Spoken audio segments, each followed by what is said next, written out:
Mtakumbuka kwamba leo ilikuwa ni siku ya kesi ya vijana wetu 23 wanaokabiliwa na kesi ya ugaidi, wenyewe wanaita kesi ya uhujumu uchumi, lakini wanatuhumiwa kwa makosa ya ugaidi kwamba walifanya mikutano kupanga vitendo vya kigaidi. Kwa hiyo leo shauri hilo limetajwa, na kwa masikitiko makubwa ni kwamba kwa taarifa ya upande wa Jamhuri wanasema upelelezi haujakamilika. Upelelezi haujakamilika na imelazimika shauri hilo liahirishwe mpaka tarehe 17 ambapo tutarudi hapa tena kuja kujua wamefikia wapi kwenye hayo masuala ya upelelezi.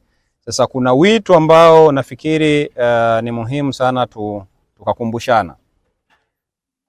Tumeishi kwenye taifa ambalo hawazingatii utawala wa sheria. Unakamata mtu unaishi naye huko siku 20. Unakuja mahakamani, ukifika huku unakuwa unasema upelelezi haujakamilika.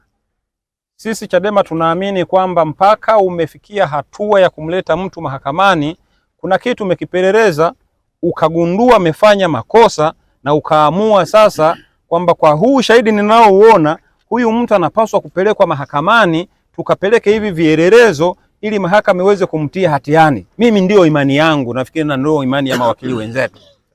Sasa tunapofika hapa mnasema tena upelelezi haujakamilika, yani mnatuchanganya, kwa sababu tunaanza kujiuliza, aliyekwambia umlete huku uje kulalamika wakati huna vielelezo, huna ushahidi, ulimleta kufanya nini huko mahakamani?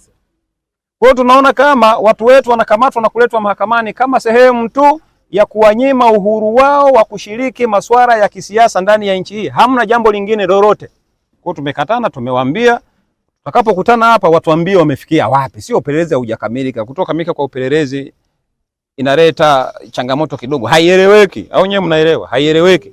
Sisi tunataka watuambie tulianzia hapa, tuko hatua hii inayofuata tutaikamilisha ndani ya siku 2, 5, 10, mwezi, vitu kama hivyo, ndio tunajua hiyo progress ya nini, ya investigation yenyewe.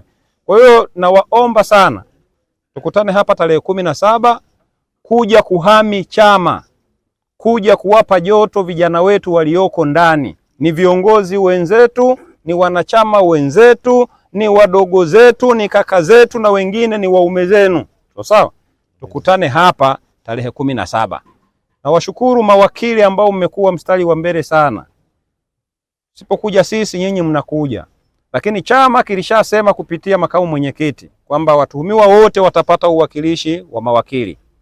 Na mawakili ambao hawajafika kwa sababu mambo hayajaanza.